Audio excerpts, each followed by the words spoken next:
Hi, welcome. My name is Lee and welcome to My Dang Finance.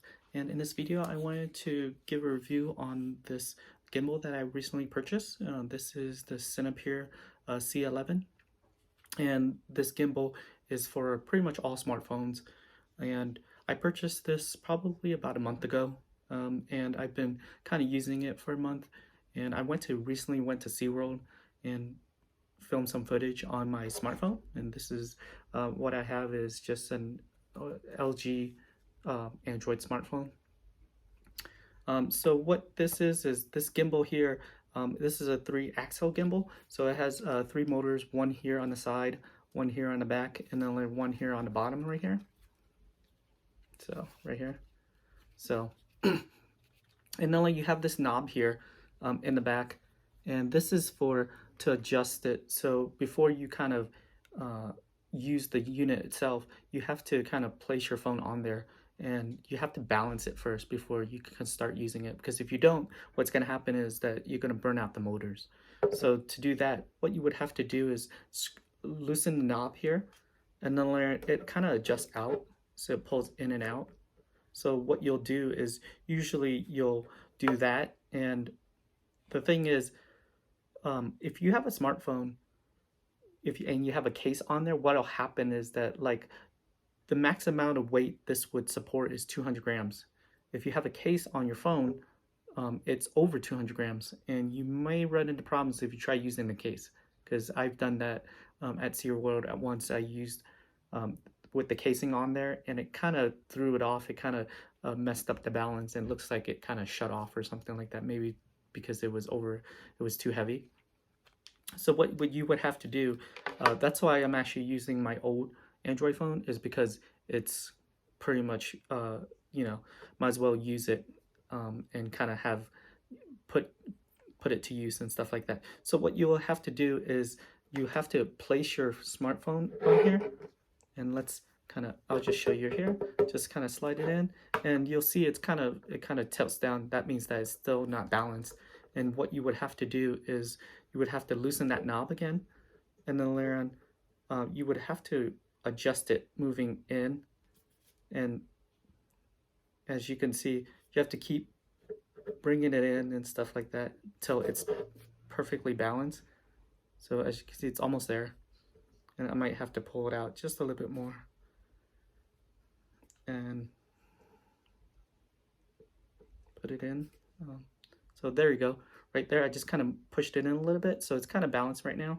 And I'll tighten the knob, and then from there, you could hit the power button. Let's see here. And it'll just kind of come to life. So what you would have to do is hold it down probably for a couple of seconds. And then now, as you can see, as I'm moving it left to right, it stays balanced and stuff like that.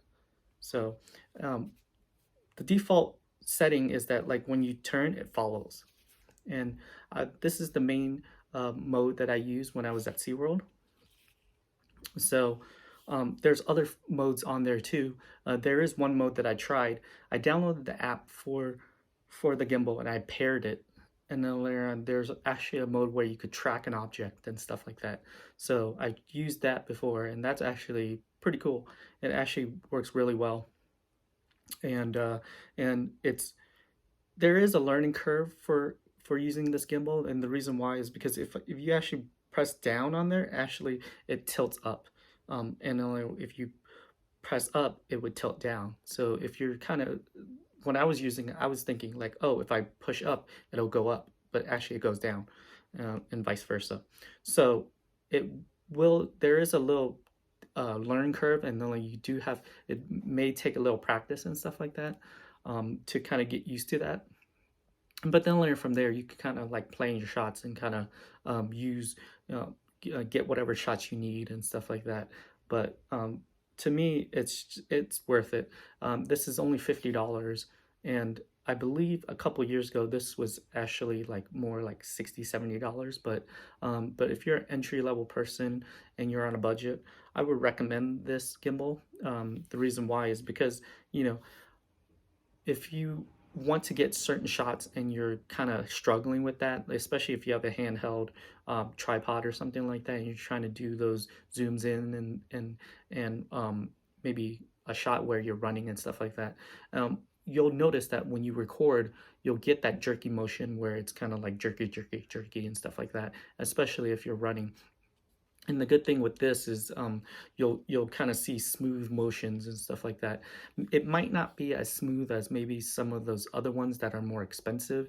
There are other brands and other gimbals that are like, you know, a couple $100, couple $1,000 that might be smoother. But for entry level, for something that's on a, if you're on a budget, I think this is, does the job well and stuff like that. So to me, I think it's worth it. So let's say you're a more advanced user and stuff like that. Is this for you? Probably not.